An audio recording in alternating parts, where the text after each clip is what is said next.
Welcome to my getting started video for Vectorworks. So what we're going to do is we're going to start by creating a new document. We're going to create a blank document, and we're doing this primarily because we want to make sure that we don't have any templates associated with it or any settings that may be part of another file. If you do start with another file, let's say a file of a pre-rendered stage, you can then make these changes as necessary to make sure that it is working best for you and you know why things are or not working.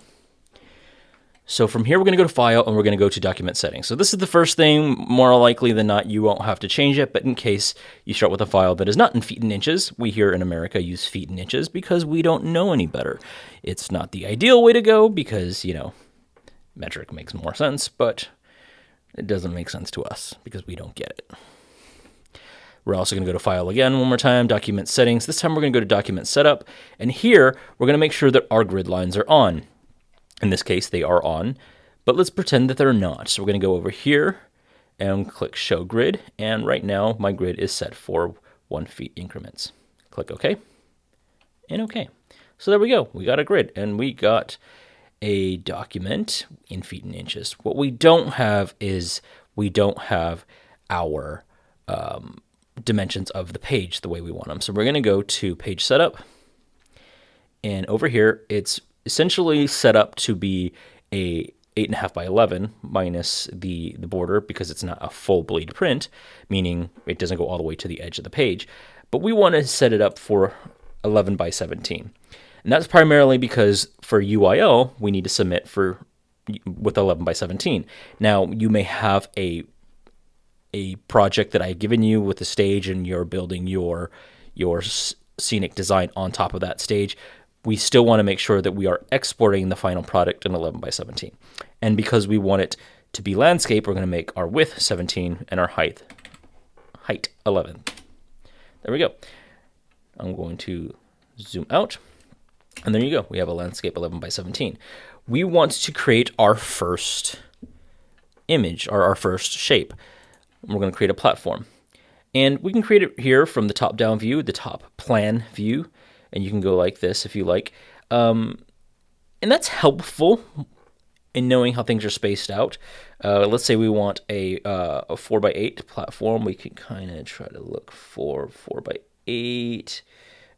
Or you know, what we can do is we can just click a second time and that'll create the platform. And we can go over here in our shape and we can change it to, now you can actually put in 8 apostrophe if you like, or if you know how many inches are in 8 feet, you can go 96 by 48. It's just easier to plug them in as inches because it's a little quicker than looking for the apostrophe.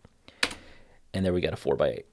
Now, there's another way you could do this. If you have a keypad, you can click 1 on the keypad, or if not, you can go over here and select left isometric view, and I'm going to zoom in. And let's say that we wanted to create a platform from this corner and we wanted it to come out this way, and we wanted a 4-foot platform. Well, one, it's kind of easier to set things up for the page center, only because you know where things are.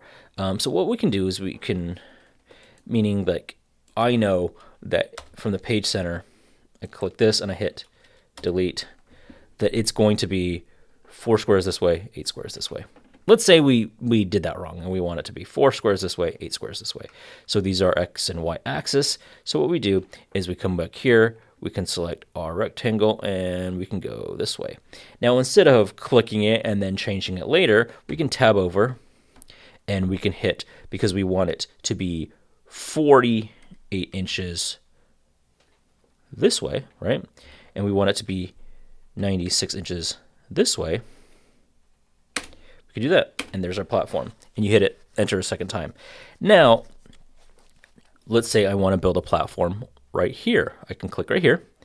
And again, it's just easier. See how it's 4 squares that way and 4 squares that way? It's just kind of easier to like see how things are spaced out. You can always move them around later, but just for the sake of showing you how to create these shapes, I'm going to click here, and let's say that I want it to come this way, right? Now, because I'm going down from our axis, I'm actually going to want, let's say, let's do a 4x4. So I'm going to hit tab, 48 by 48. If I hit enter, it's actually going to flip over the axis. Right there. That's because positive on the x-axis goes this way, positive on the y-axis goes this way, and we wanted it over here. So what we're going to do is we're going to go ahead and select that and delete it because we don't want that. What we want is we want our platform to come this way. So we can still dial it in by hitting tab, 48 by, and you can see it's already got us started. If we were to click right there now, it would be 4 feet 2¼ inches.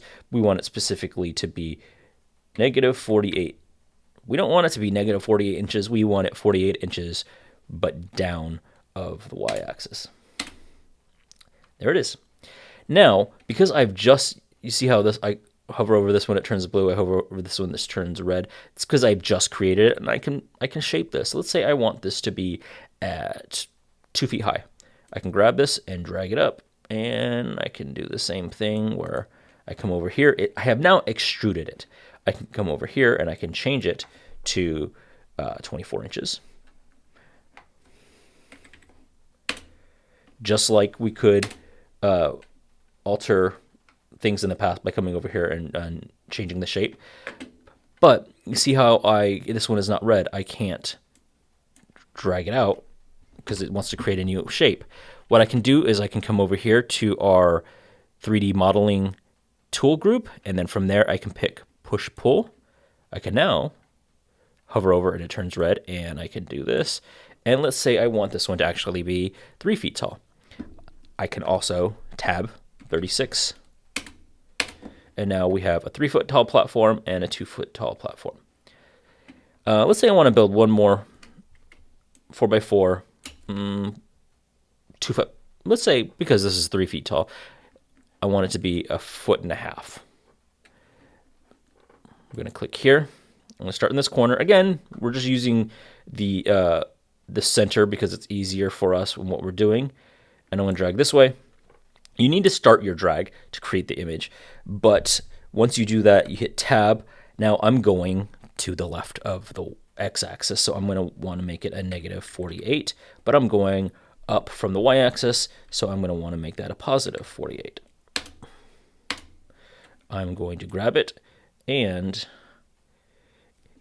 if I drag it, it's got all these things that it wants to snap to. If I come over here, I'm still holding it, dragging it. It is now snapping to either the endpoint or the midpoint of this other object. So I can size it along the other object. There we go.